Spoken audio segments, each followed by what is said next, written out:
Ladies and gentlemen, in my booth here, I'd like to welcome Dr. Faiz Zannad. Actually, he's a French doctor, half French, half Tunisian. He's a doctor in faculty of Lorraine, France. Dr. Faiz, welcome to Egypt. Thank you. First of all, I'd like to ask you, how do you find the conference in general, the organization, the host? Tell me.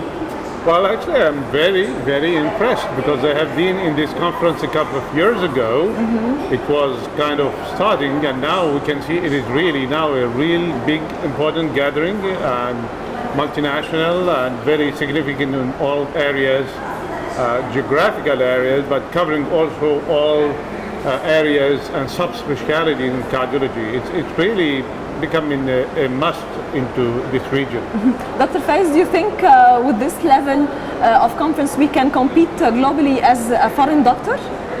Oh, well, it's not only because of the conference. I know that the doctors in the area are very competitive, and many of them have been trained in different international universities, and others have been growing very important training courses here. So the level of medicine is really very competitive in the whole area, and I can tell you I've been in Tunisia, spending a sabbatical year last year. I could really testify that medicine in all the region in North Africa, in Middle East, is really at very high level. The trouble is, of course, the distribution of medicine may not be very socially balanced because there is still the private practice and the public hospitals, and access to healthcare should be improved as to make all citizens benefit from healthcare equally. Dr. Faiz, let's go to the main core, as they say. How much is the region doctor participate as investigator in clinical trials? Tell me. Yeah, well, thank you for this important question, because all medicine now, and more so cardiology, is what we call evidence-based. This means our practice is shaped every day by the result of clinical trials, yet all trials are now being performed globally, and not only in the Western world, but there is a very significant participation from Eastern Europe, from Asia, from South America, but for some reason very few doctors in this area in Africa, Middle East, are investigators in clinical trials. And this should be really improved, because we cannot apply the results of trials done in other ethnicities, in other healthcare systems, in other geographical areas, because the result may vary depending on our habits, lifestyle, food, and the disease states are not similar.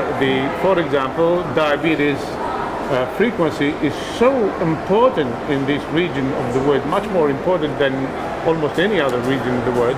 I noticed this year conference, doctors are concentrating with diabetes patients, especially with the heart problems.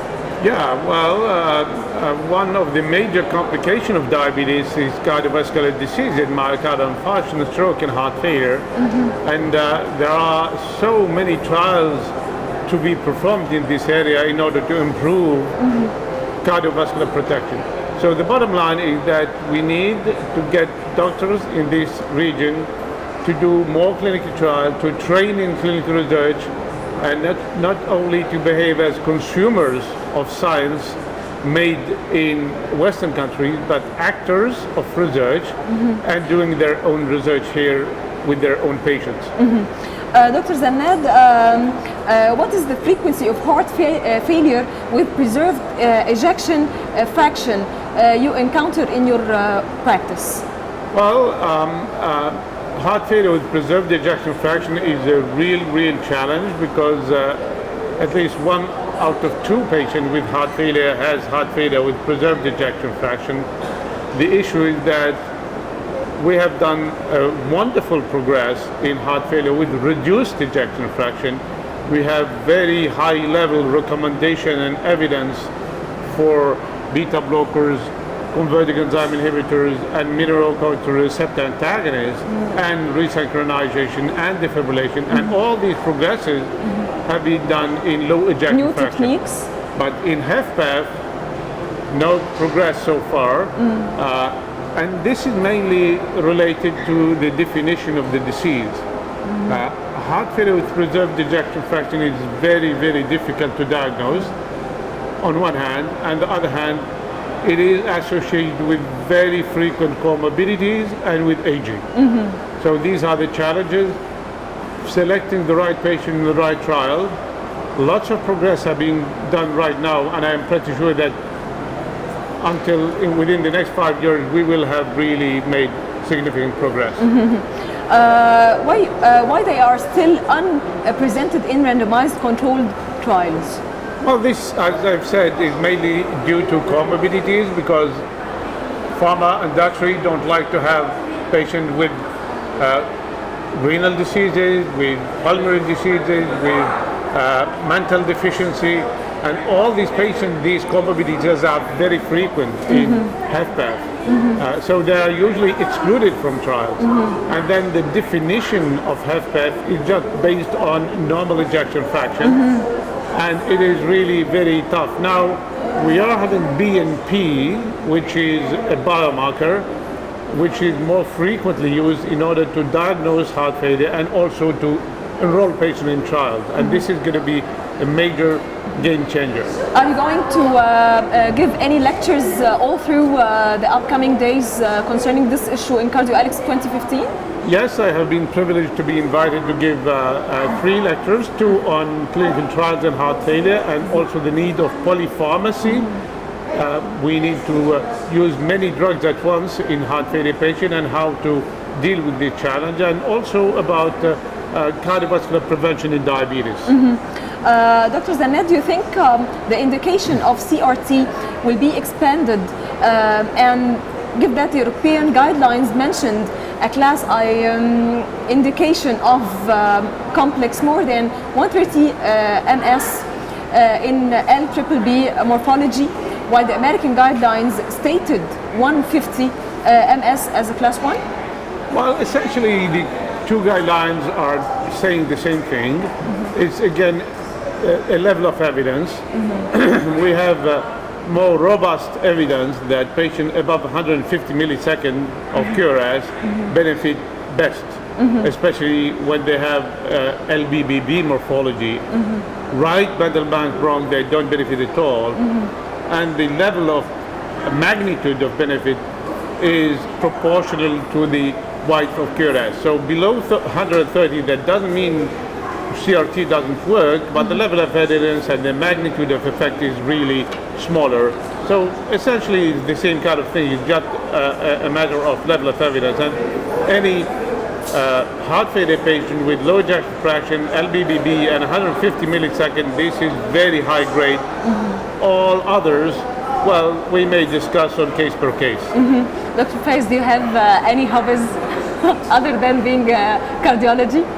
Well, I like very much nice weather and swimming and playing tennis and playing music. I have lots of hobbies. You play music? Yes, I play saxophone, jazz, and I do travel a lot. But you feel comfortable while in the operations to play some music, tune in some music or something? Well, I play music just for my real pleasure personally. I'm not a performer. I'm a very bad musician. I thought you are getting used to put some music while operations. Not really. No. Science is my public music. That's a good answer. Dr. Faiz Zannad, thank you very much for this precious moments, and welcome to Egypt one more time. Hope you enjoy your time here. I would like to just add one word, because I'm going to be coming back in this region in October, inshallah, because with ICOM we are organizing a very important meeting on trials in cardiovascular area. And this is going to be in Abu Dhabi on October 23rd and 24th. I would like really to invite all cardiologists to attend this meeting, because it is about what I have said early in my interview, how important to participate in clinical trials and learn about clinical trial science. Then that is an open invitation for everybody to cooperate with this I conference, will see lots inshallah. of my colleagues there in Abu Dhabi, 23rd and 24th of October. Inshallah. CVCT is the name of the meeting. Inshallah, pleasure is all mine to have this precious moments with you, Doctor. Thank you. Until we meet again, ladies and gentlemen, wait for more interviews, CardioAlex 2015. Thank you.